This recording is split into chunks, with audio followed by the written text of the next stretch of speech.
going on, everybody out there? It's Ron Brown, LMT, the People's Fitness Professional, aka Soul Brother #1, reporting for duty. Peace to everybody in the chat. We got one person in the chat, and usually 6 p.m. is not a normal time for me. So whoever's in the chat, they really are either NYP family or they're here to see Brother Val. Right. All right. So thank y'all. Whoever's in the chat, peace to y'all, the two people. I would like for you to make sure you. I'm gonna have a commercial for this next week. Okay. It's so hard for me to do this. Like, comment, share, subscribe. Don't forget the super chat. Yada yada yada yada. I don't like begging. You know. All right. Just inform them. They get it. Right. Indeed. So we got Brother Val from the Nation of Islam in the building this evening. Your wife is watching. All right. Yes, my #1 supporter and cheerleader. So I want to go right into it. So you're from where? I always take people down like the history, so people get to know them. So where are you from exactly? I'm from 112th Street, between Lenox and 5th Avenue, New York City, Harlem, USA, 2 blocks away from Central Park. I was born and raised there. I was born in 1966. We moved there, I think, when I was about 6 years old. My grandmother, who is the matriarch over the family, she raised me and my sisters. So like I was telling you before, it was originally Stephen Foster Projects. And then it was renamed Martin Luther King Towers because after the assassination of Dr. Martin Luther King Jr. in the early 70s, I believe they changed their name. So that's where I'm from. And matter of fact, I was from building 41, 112th Street. And the father, Clarence 13X, the father was from building 21 in the same complex, in the same projects. At this time, when I was I didn't know the father. I didn't know about the 5% Nation. I'm just 6, 7 years old running around having fun. But later on, I learned that the father was from 21, which is right across the parking lot for me. I would say anywhere from 20 yards, because you have a parking lot, then you have 2 buildings on the side, and the doors, the entrance of the buildings, the doors are facing each other. It's just a parking lot in between them, and that's where the father was living at the time. But unbeknownst to me, because I was a young man and I didn't know anything about all that. Right. Yes, sir. Oh man, there's so much to unpack on that. So you grew up there, and yes, what sir. was the social climate at that time? I mean, that's the 60s, right? 60s, 70s. So I mean, there's a lot of police brutality. A law, pretty much stopped the riots at that time with the youth and things like that. The Nation of Islam was, especially in Harlem, was thriving big. 5%ers. Who else do we have out there? We had the Ansar Law community. Were they around too? Yeah. I'm not too familiar because I was young. All I know is every time I went outside, it was tons. To me, it seems like hundreds of thousands of people always, because the project was always packed. People were always, and we was right next to, and I was right in 2 blocks away from the mosque, really, because the mosque was 116th Street. Right. At this time, I'm on 112th Street, but the project covers from 112th to 115th. You got 10 buildings inside of King Towers. So it goes from 5th to Lenox Avenue, from 112th to 115th. So as soon as you walk, you just cutting through, because as a kid, I'm cutting through. You don't walk from corner to corner. You cut through the project. As soon as I get to 115th Street, 116th is right there. That's the mosque, where Malcolm taught, as well as Minister Farrakhan taught. Muhammad's Mosque #7. But at this time, I don't know that. Like I said, I believe Malcolm was assassinated in, was it 64? Was it 64? I don't remember. But at this time, I think I wasn't born when Malcolm was assassinated, when Malcolm was on scene. And the reason why I know that is because my mother, she was going to name me after Malcolm X. And this is what she told me later on. And I said, yeah, why didn't you? After I got to know who he was and read about him and so forth and so on. I said, well, why didn't you? Why didn't you? And she said, I didn't because I found out your father was having another baby with another woman. So she said, because of that, I didn't want that baby to get your father's name. So I named you after your father. So that's why I got my name, which is Valdry, because originally my mother was going to name me after Malcolm X, but she decided to change that because once she found out that my father was having another baby with another woman, she says, "No, I can't have that." So that's when she gave me my father's name, which is Valdry. Nice, nice. So Yeah. now, so all that was going on, how did you grow up? I mean, what did you see? Well, when I grew up, all I saw was, I mean, it was just so much energy. All I knew there was a lot of energy, but I was in the church. I was raised by my grandmother, not my mother. My mother wasn't my primary caregiver. My grandmother was. And she had us in the church every Sunday. Every Sunday from, I mean, when I can remember, we did pieces on Sunday. On Christmas, we sung in the choir. We did the whole thing. My grandma said, "Come on, y'all gonna go to church." Up until when I was about 14 or 15 years old. And then I started saying, "Listen, Grandma, I don't want to go to church. Now I'm sleeping late, so therefore I don't have to go to church." But the social climate was just a lot of Black positivity, a lot of Black energy. But I'm seeing this and feeling this, but I can't verbally express it.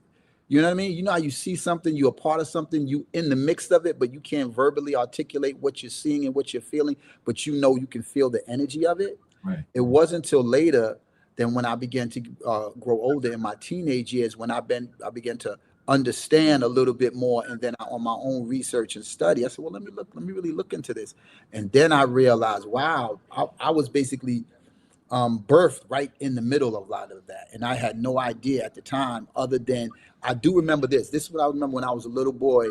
I remember the brothers from the temple coming over selling fish because my grandmother was saying, "Open the door," and I was open the door, and the brothers came on. They had suits, and I think they had like coolers, like you would carry cooler like cold drinks in, but Right. it was packed in fish, and then it was selling fish within the projects. And my grandmother used to always buy fish from them. So he said, "Come on, the brother's gonna come up with the fish." I says, "Okay." So I would go to the door, and my grandmother would tell me what she wanted, and then I would take the fish and put it in our freezer, and my grandmother would pay them. So I do remember that experience. But a lot of it I was oblivious to. I was just in it, but I wasn't aware of it. Got you. Got you. So now, to take it into uh, how to eat to live, Okay. right? Well, first off, before we go to how to eat to live, how were you introduced to the Nation of Islam, and what was your experience going into the Nation of Islam, and which mosque or temple? Okay. Well, I first got introduced because of just becoming more aware.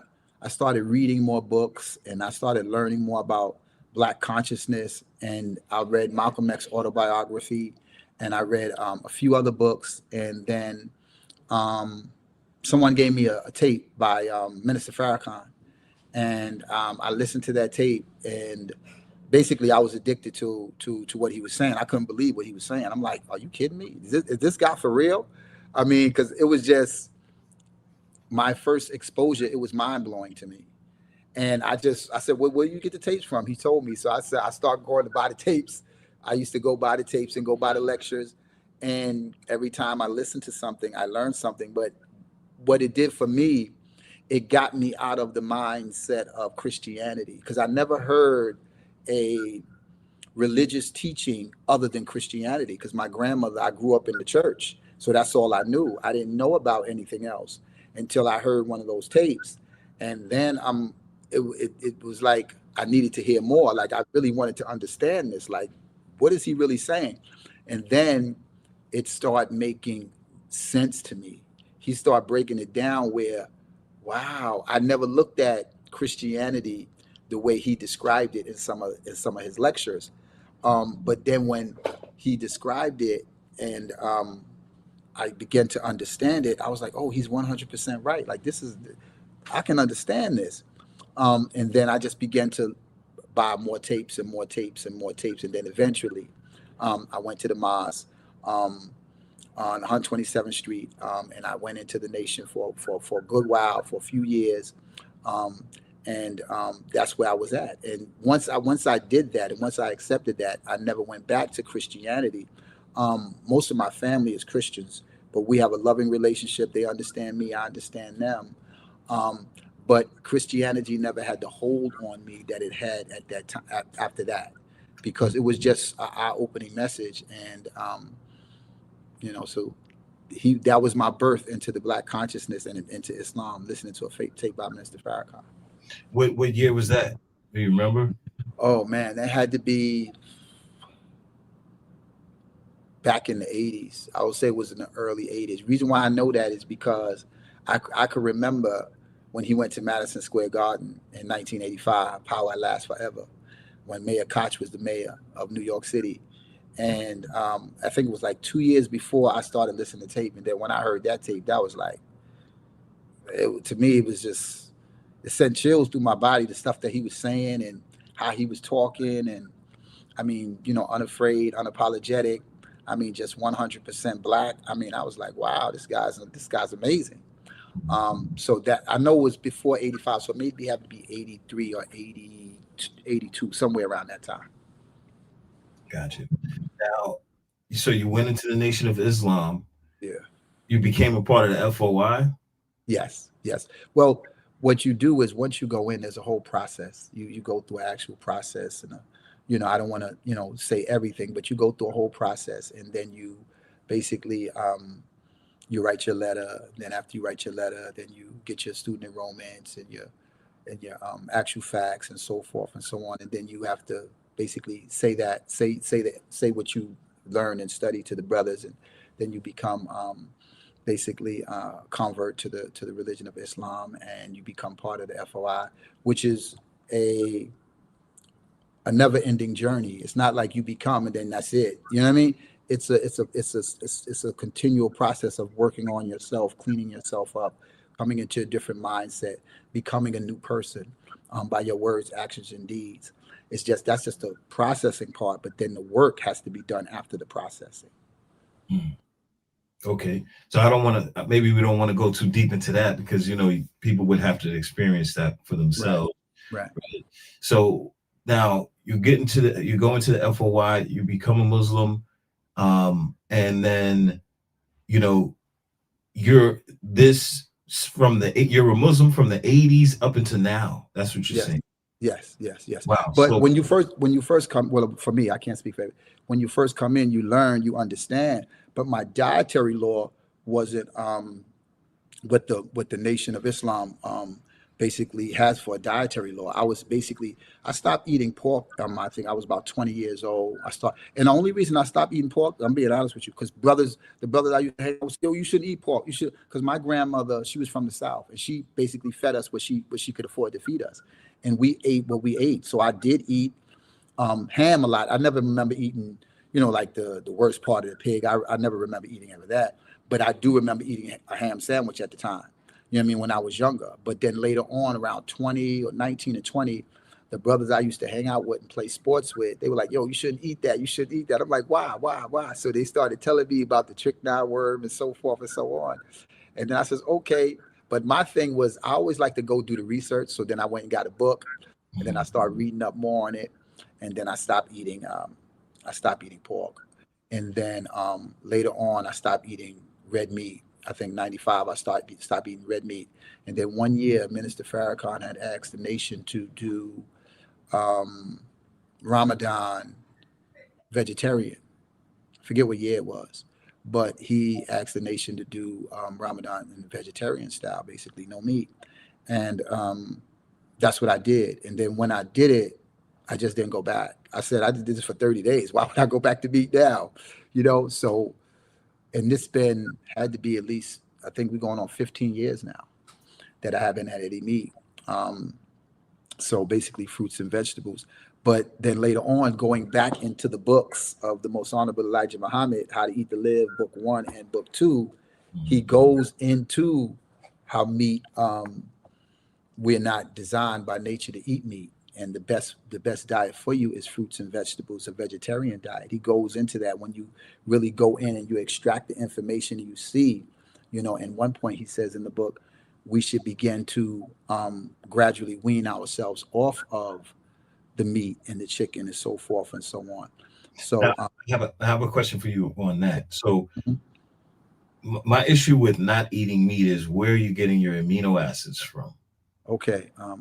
And I'm glad you asked that question. And the reason why I'm glad you asked that question is because everyone thinks that you get protein from meat. When you eat meat, okay, you're getting animal protein. And I say that because the animals you eat don't eat meat. Right. So when I say the animals you eat don't meat, when you got the cow, when you got the chicken, when you got the turkey, none of these animals eat meat. So if they don't eat meat and they have protein, where are they getting their protein from?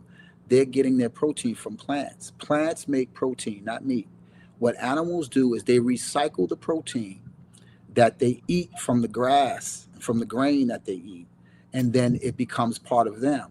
So what you're doing is when you eat meat, you're eating recycled protein, okay? Because nitrogen is the nucleus to protein. Okay, that is the essential ingredients that you need. Nitrogen, once it hits the earth, along with the sort of photosynthesis. I don't want to get too confusing. Photosynthesis from the sun, it goes into the earth, it goes into the soil, it begins to make protein. That's how protein is made, through plants. That's why plants have protein in them. And plant protein is a better assimilator into the bloodstream and into the body as opposed to meat, because meat makes your stomach work too hard to break down the meat, because remember, we are the life force of our bodies. So the meat that you eat is not going is may be going into your stomach whole, but in order for you to get the nutrients from it, it has to break down the body. Look at the body like this. It is a human juicer. If you take an apple and you put it in a juicer and you basically you grind it and then the liquid comes out, that's what the body is. And that's what the digestive process is breaking down whatever you put in it. So the juices that goes into the intestinal tract, that goes into your small intestines, your large intestines, and then into the hepatic nerve to the liver, that's all juice. In order for it to get into the bloodstream, it has to be liquefied. So the nutrients become liquid. So once it becomes liquid, it goes into the bloodstream, and then that's how you get basically your energy and your amino acids and all the nutrients that you need. So if you're doing this from the plant base, you don't have that breakdown. That digestive process is much easier on the stomach, and it needs easier on the digestive system. Go right ahead with your next question. Okay. So my issue with that is meat, first of all, it has a lot of calories, right? So if you're in need of a lot of calories, like a person who's always moving around, then meat would be a good resource, right? Also, plants don't have a complete amino acid profile. Mhm. So, and that's to say that meat does, but meats, I would say, have more of a complete profile of amino acids. So how would like a plant or a plant-based diet provide enough amino acids, more complete profile for someone who, wants to build muscle and work out and burn a lot of energy? Yeah. Well, everything that you can get from meats, you can get that and then some from plants and fruits. Because when we talking about plants, we're talking about fruits and vegetables. We're not just talking about vegetables alone, and we're not talking about fruits alone. So in vegetables and plants, what they have is they have protein, they have carbohydrates, and they have fiber, which is very important. And then in the fiber aspect of it, what it does is it slows down the process of digestion into the bloodstream. For instance, if you eat white sugar, it hits the bloodstream like that, with no time, because it has no fiber in it. So therefore, it's going to get into your bloodstream quick, and this is how you get something like sugar diabetes, because it's the saturation of sugar circulated in the bloodstream, which they say basically you have high blood sugar. So it's basically the same thing, sugar diabetes. But when you're eating fruits and vegetables, they can be enjoyable, but they're not addictive. Why aren't they addictive? Because they have the fiber element to slow the digestive process down for it to assimilate into the bloodstream at the proper time in the proper way. So you don't feel that charge. You don't feel like when you eat some sugar and you feel like, ooh, or you take some Red Bull, you feel that because of the caffeine or the sugar in it. So you feel that up thing real quick. You don't feel that when you eat fruits and vegetables, because it's a natural assimilation.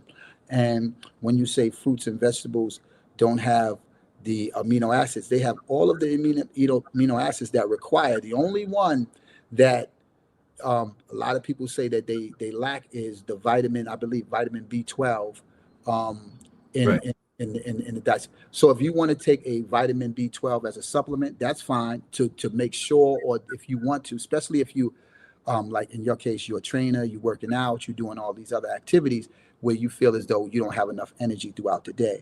But the important part also is once you begin to eat one meal a day, you're supposed to have more energy, not less energy. And the reason why I say that is because once the body is no longer saturated with heavy foods, you feel lighter, you have more energy, as long as you're using your energy in a manner in which you regulate it. In other words, you're just not using energy, but you're using energy. In other words, you have purpose for your particular energy.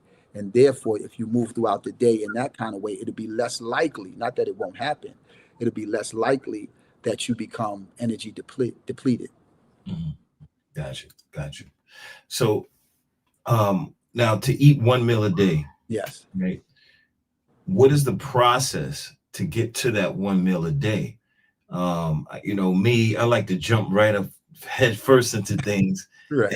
uh, and I crash sometimes. So, Okay. so I was doing a one meal a day, and I just didn't have the energy.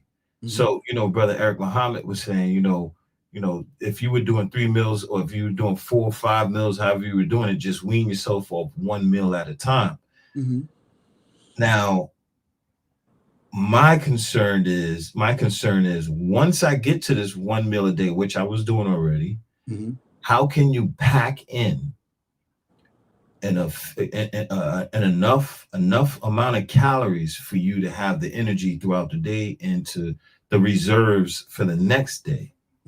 Well, my answer to you is we train the body. And when I say that, when I used to be heavy into bodybuilding, I used to eat not 3 times a day, but 5 times a day. Right. Because in order for you to pack on that muscle mass, you have to give it a supply of energy. Right. So I would eat 5 times a day. I made sure I had whatever I need so I can put that muscle on. I'm hitting the gym really hard. So the biggest I've ever been was like 225. Um, and because you're training to put on muscle. But when you begin to eat one meal a day, you're doing the same thing. You're training your body. So when I say 5 meals, I was force feeding my body the five. My body wasn't calling for it, but I was force feeding it. So after I was force feeding it for a while, then my body began to start calling for it because now it's trained. Yo, you've been feeding me big. I'm ready. It's been 3 hours. Where's my food at? Mhm. So you train your body to call for the food and want the food.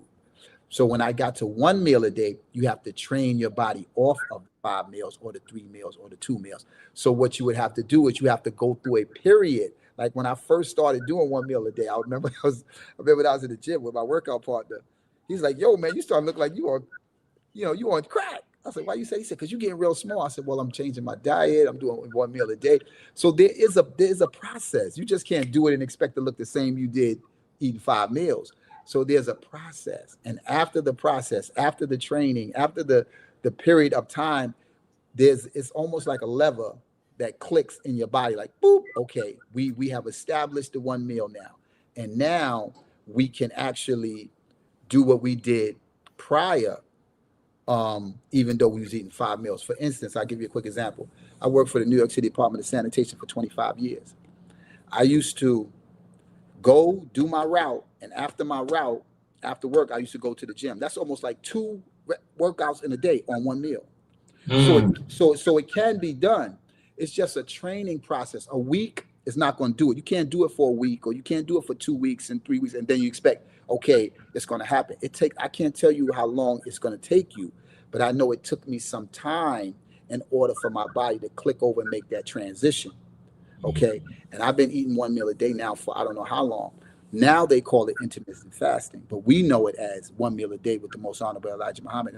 And I mentioned intermittent fasting only because something that the honorable Elijah Muhammad made a law, a dietary law for the Muslims to prolong your life and health.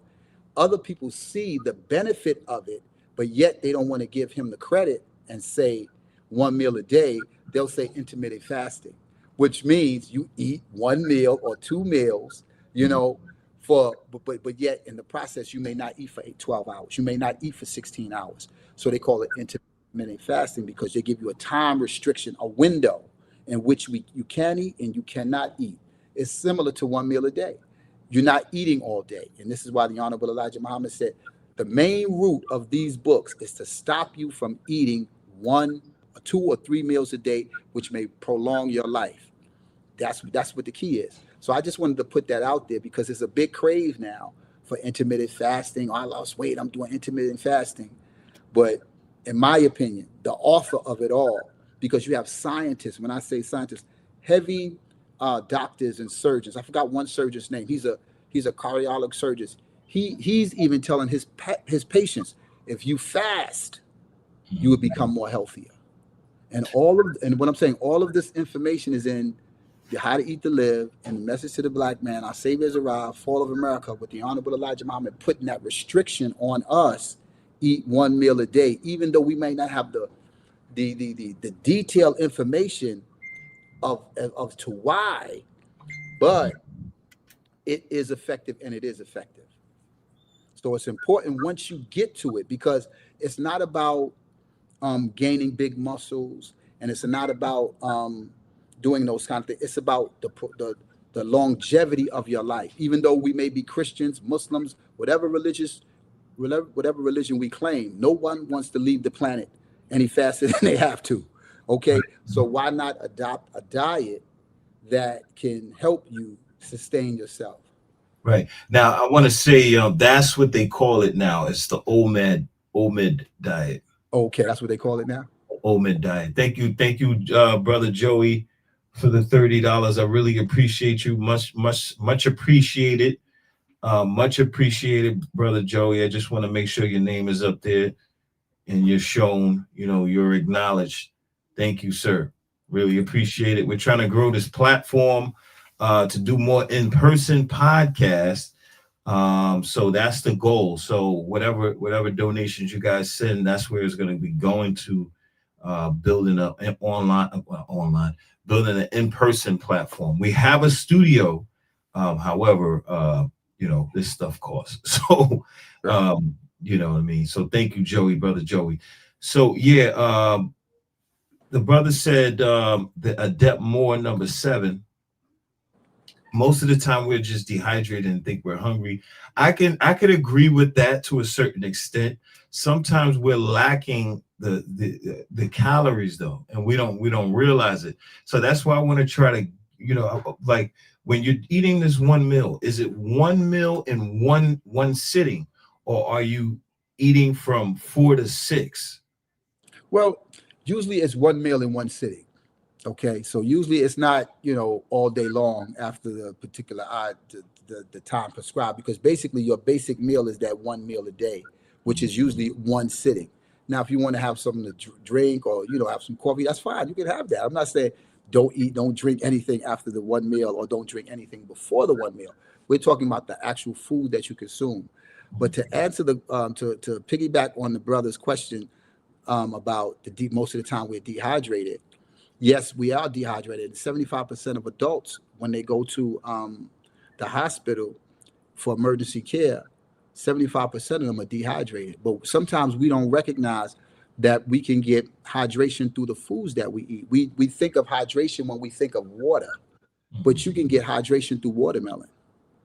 You can get hydration through melons, through strawberries. And see, that's the beauty about fruits and vegetables. And they're God's food is because they all contain water. And each one of the fruits and vegetables contain water over 80%. Now, if we are 75% water and we're eating water as well as drinking it, you're getting the nutrients. Okay, so you're not just drinking the water, you're drinking the water with the nutrients in it. So you're getting water with all of the nutrients that you need for the maintenance of your overall health. So that's key. That's very important, what you're actually drinking, as opposed to soda pop, beer, alcohol, hard liquor, and all that other stuff. If you're actually drinking the fruit juice, like I talked about with the apples, right now I have a blender as well as a juicer. I basically juice every day. Right. Every day I'm juicing and I'm drinking my juice down. So what is that telling me? That's giving me the nutrients that I need, but it's also giving me the hydration factor, not Right. just water, water, water. Right. So now to go back to the eating the one meal in one sitting, Right. how many are you like mapping out your calories? Are you saying, all right, in this one meal, I'm going to eat 2,000 calories. I'm going to eat 2,500 calories. I'm going to eat, because let's say if with my activity level, it's required for my body to take in 3,000 calories that day, Mm-hmm. because I'm an athlete. I'm Right. running. I'm Right. training in this. How are you calculating how many, are you calorie counting? So Well, this, let me also say this. If you are, because when we talk about how to eat to live, we're talking about how to eat to live. We're not talking about a position in which, for instance, if you take the former um, heavyweight and the greatest heavyweight champion, in my opinion, ever lived, Muhammad Ali. Mhm. At that time, the Nation of Islam's philosophy has never changed from one meal a day. But we recognize that him as a heavyweight champion of the world, he cannot eat one meal a day. Right. So we have to put in the common sense um, rule into play. If you're that physical and you're doing, where your body is demanding certain foods based on your physical activity, baseball, football, boxing, and you're really, you're at that level of it, then you have to feed the body the proper nutrients. Right. That's just common sense. Right. So I'm not going to try to fit the one meal a day into a lifestyle like that. You know what I mean? Because he needs to got to get up 5 o'clock in the morning, go running for 5 miles. From there, go to the gym, hit the bag for another 45 minutes to 10 minutes, skip rope, do all of that. So that's very depleting. So he got to eat, he got to re-eat, and then he got to do what he got to do for his relaxation. So if you have a lifestyle where you're a professional athlete or you're an athlete or you're always running, we can understand when you don't basically prescribe to one meal a day based on your profession of your particular discipline. But Mhm. that doesn't mean that you just go out and eat a whole lot of junk, a whole lot of stuff that that's not good and healthy for your body. You still have to maintain a healthy diet as possible.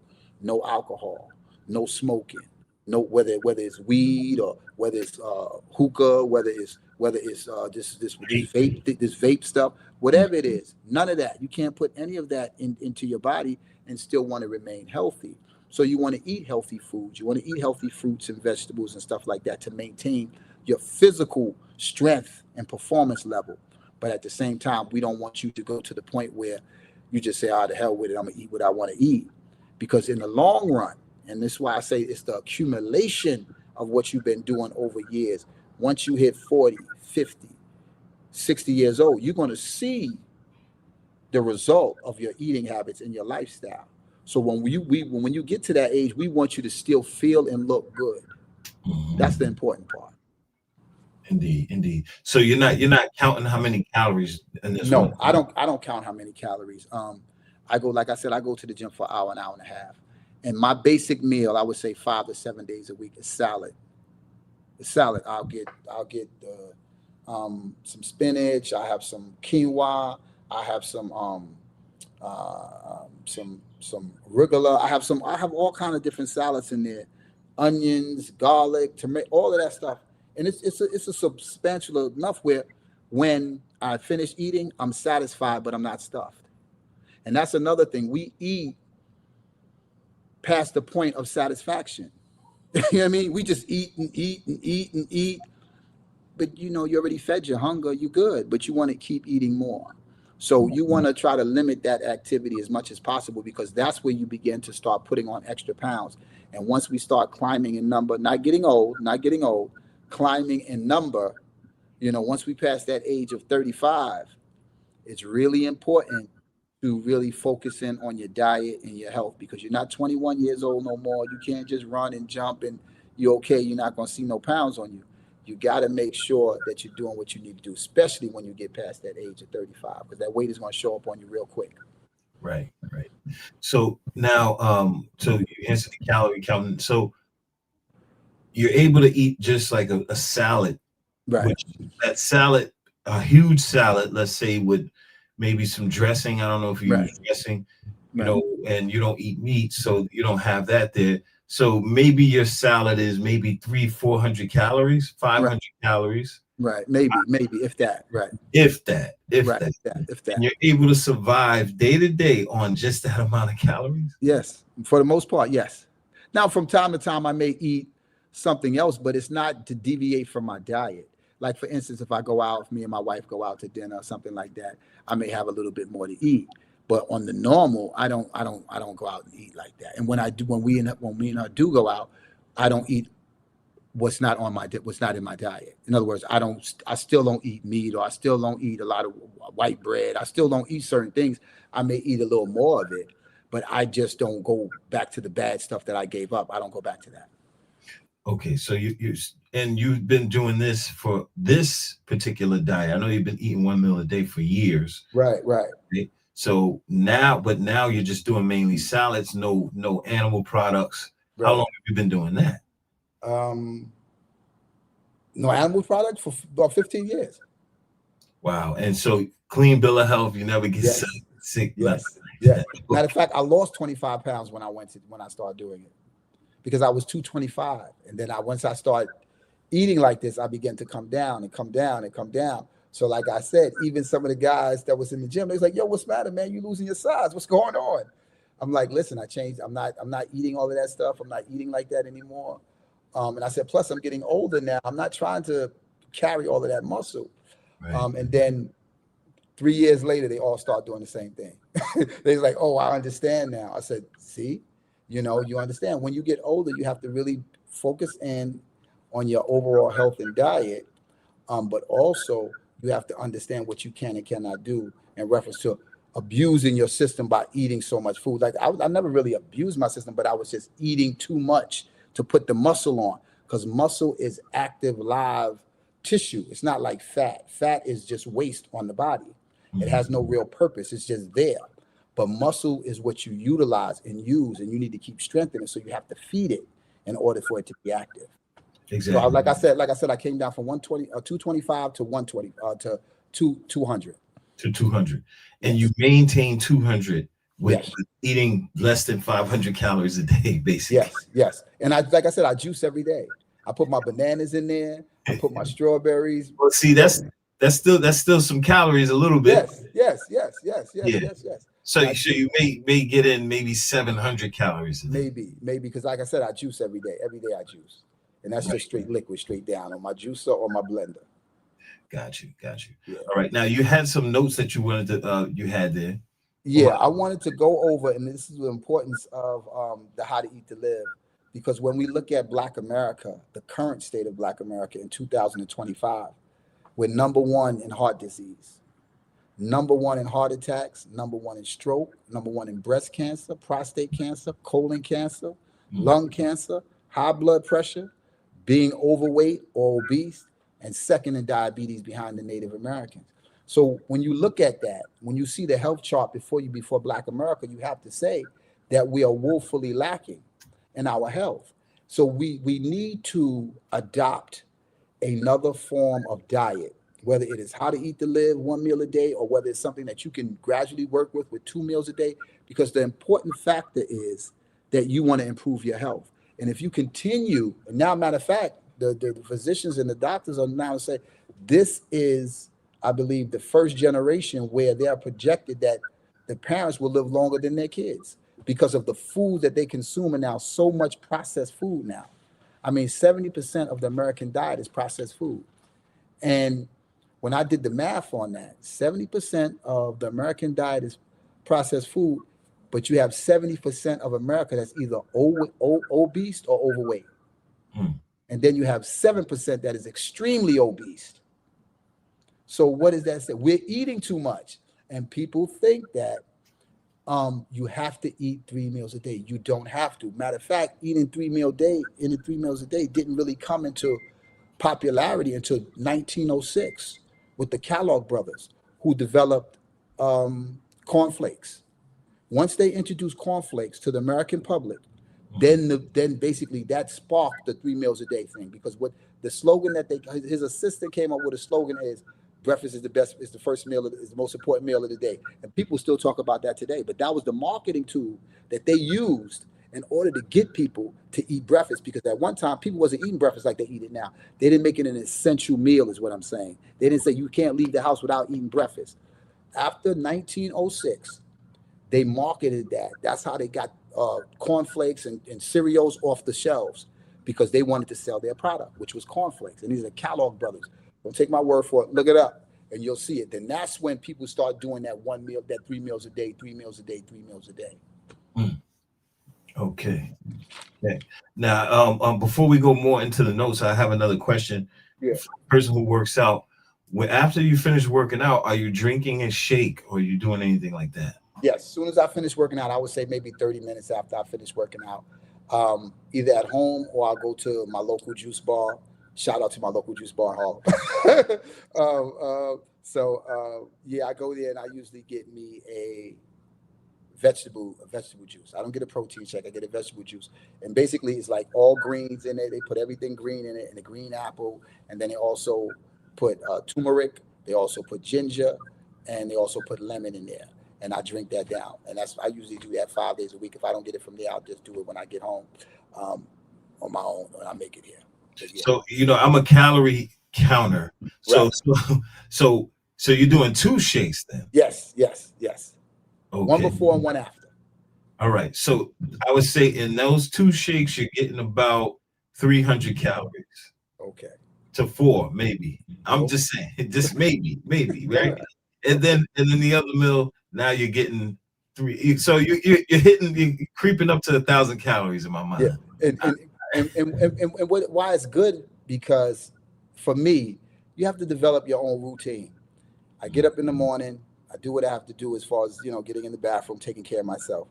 Then I don't eat anything. So I hit the gym. About, I don't know, maybe about 11 o'clock. After I leave the gym, and now mind you, I haven't ate anything. So I like working out without eating anything. I don't feel sluggish. I don't feel tired. I don't feel like I'm not strong. I feel good.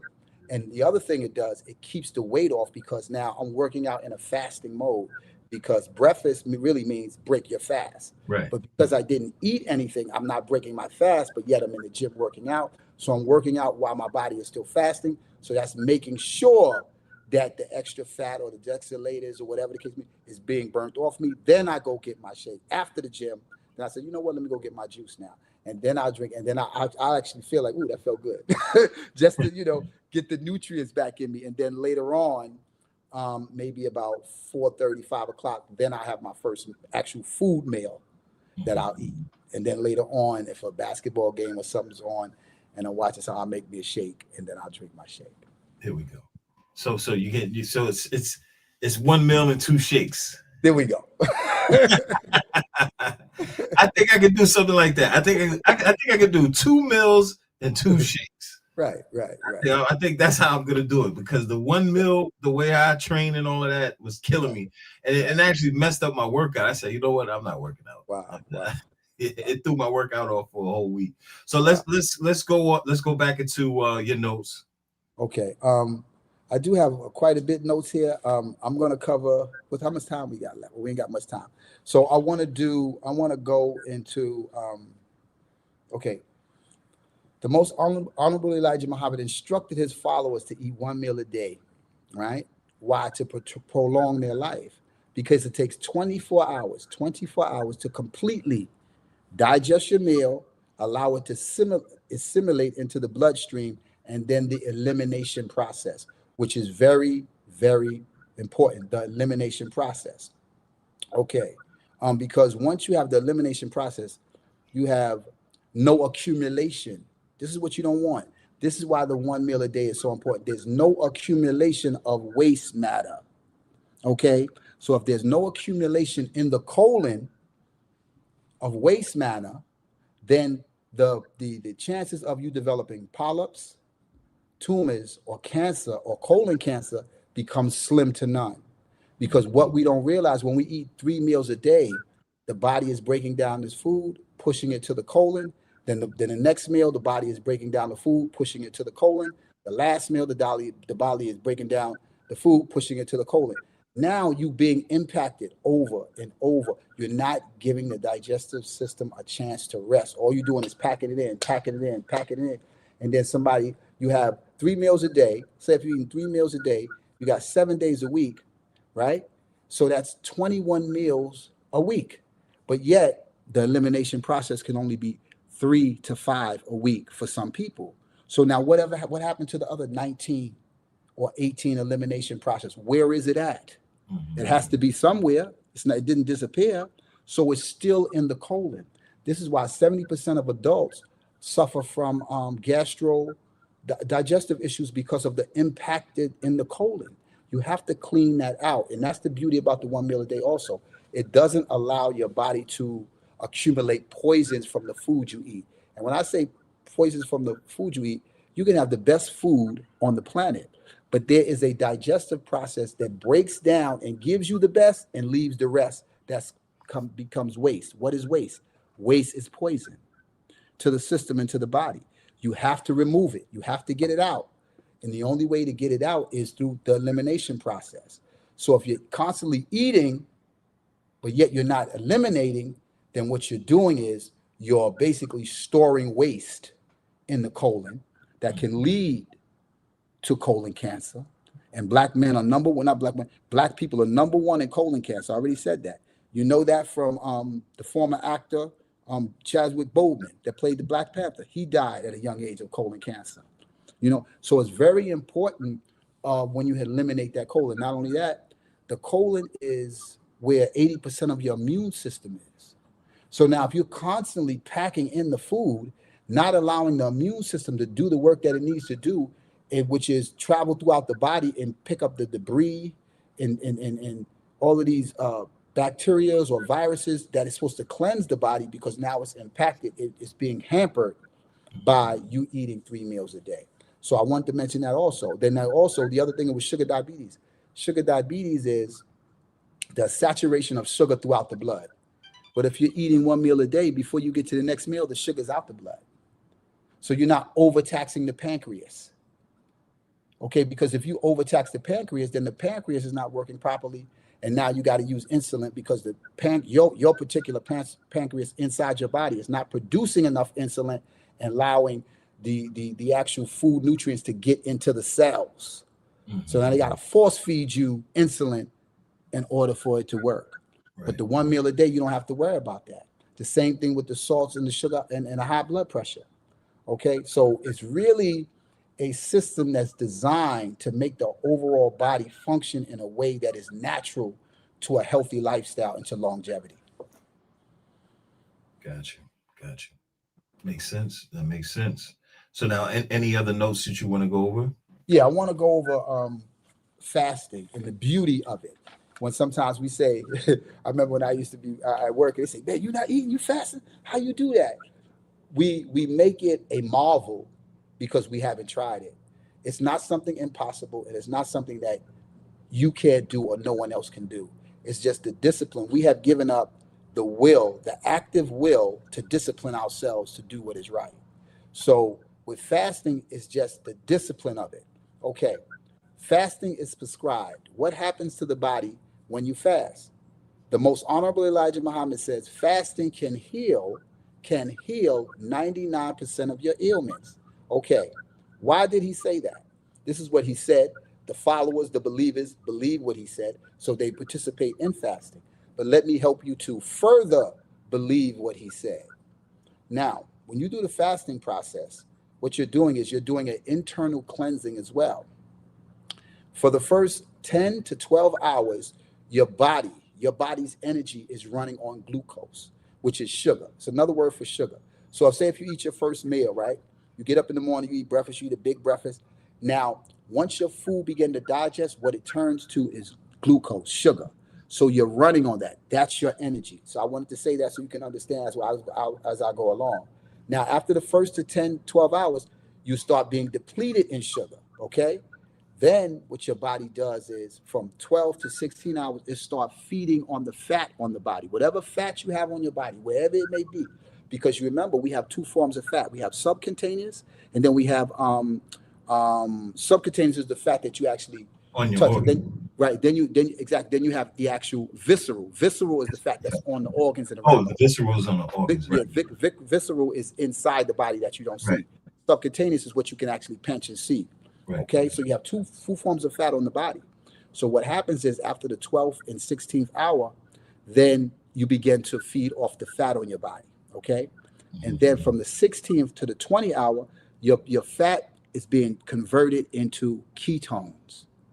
Ketones are a system in which the body burns fat at a level in which it is easier for the body to hold on to energy, because the body realizes, wait, I'm not eating now. And now I'm gonna have to go into my reserve. Okay. And my reserve are my fats that's turned into ketones. So that's what happens.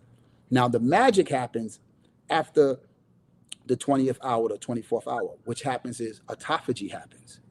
And this is what autophagy is. This is why I say fasting is beautiful when you understand it. Your body begins to do an internal cleanse. Okay, so all of the cellular debris, all of the dysfunctional cells, all of the pre-cancer cells, all of these cells that's in the body that's lying dormant, that's there that could potentially grow to something, begins what it does. It actually does a whole sweeping. I have to use all of this for energy to burn. So now I'm cleaning all of this. And in the process of cleaning all of this, I'm converting these cells from dysfunctional or debris. Once I remove that, then my natural, normal, healthy cells can grow more efficiently. And then after that, you at the 30th hour, what happens also is the human body begins to make HGH, which is human growth hormone. And human growth hormone is the youth. They call it the youth hormone. And the reason why they call it the youth hormone is because you begin to look and feel younger. You can actually see it in your countenance. You can see it in your skin. You can see it in your face. You actually feel and look younger. It's called the human growth hormone. So that's very important. And not only there, I'm not going to stop there because we can go further into the fast. Now, if you go to 30 or 36-hour fast, now you're talking about brain-derived neurotropic factor, where your actual brain begins to enhance the synapses and the neurons, which is the communication of the brain.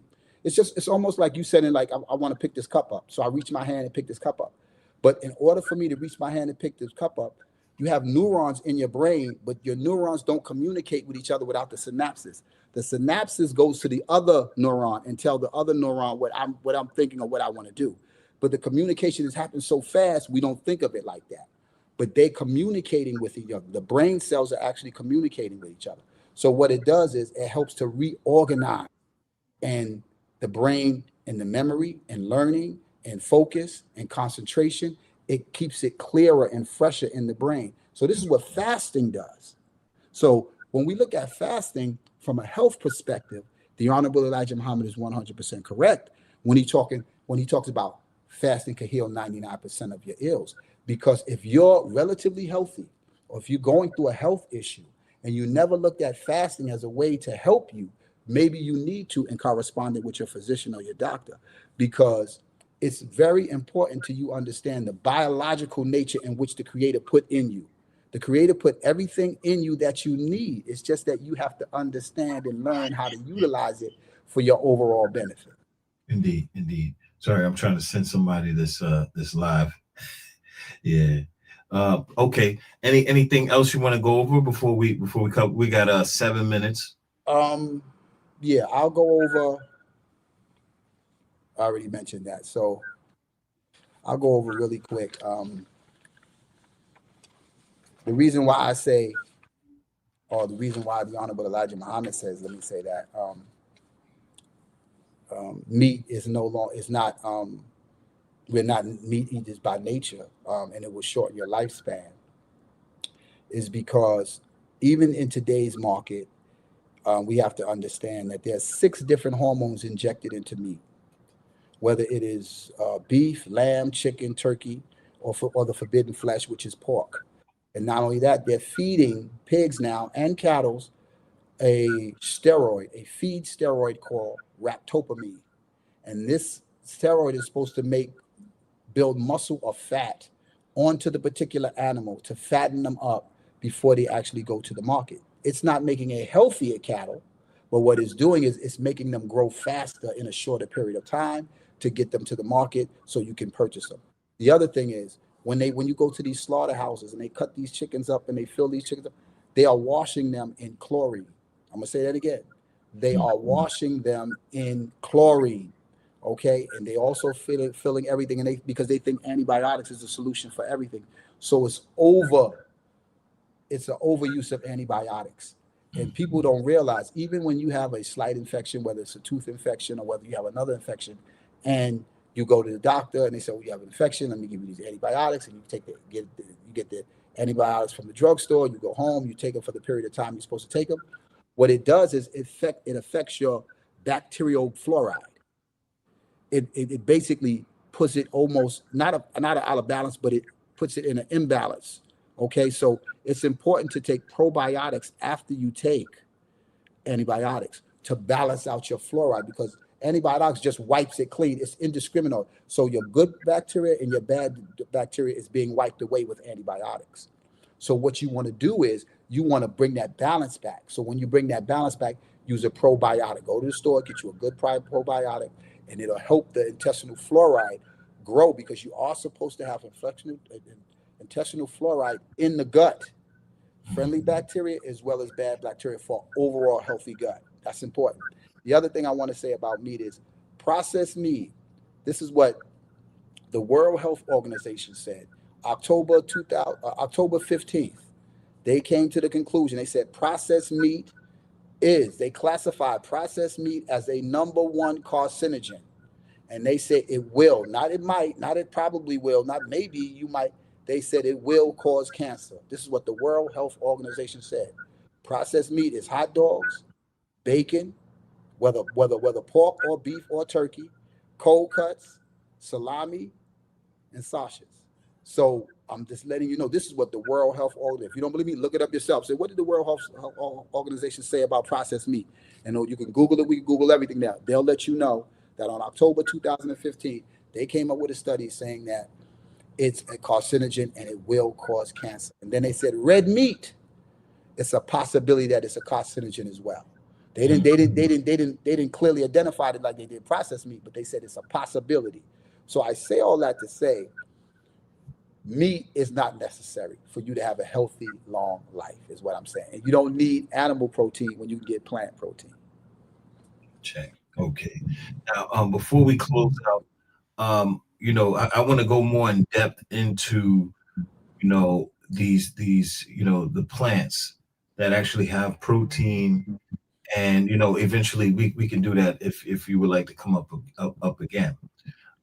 So before we close out, anything else you would like to say?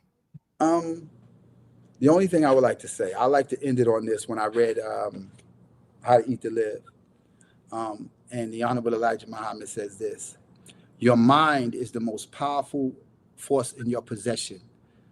I say this because you can eat the best foods that money can buy. You can eat one meal a day, one meal every 2 days, or one meal every 3 days. But if your thoughts are on negativity, misery, bitterness, gloom, you will create that in your life. Focus on positivity, hopefulness, confidence, optimism, great expectations. Be in the spirit of God. All right. Thank you, the Adept Moore. Really appreciate you, beautiful Bill. I appreciate you, brothers, for tackling this topic. Adept Moore, I really wanted to focus on this a lot. We had the brother Herman Smalls on to talk about health and fitness at some point. I got to get him back up. It just seems as if people are more interested in other topics. However, this is probably one of the most important topics that we could tackle. So I would love to keep doing this. Thank you guys for coming out this evening to watch the show. Thank you, Brother Val. I really appreciate you. And we're going to close out with, usually I say peace, but I'm going to say assalamu alaikum. Walaikum salam, my brother. Peace and blessings to you. All right.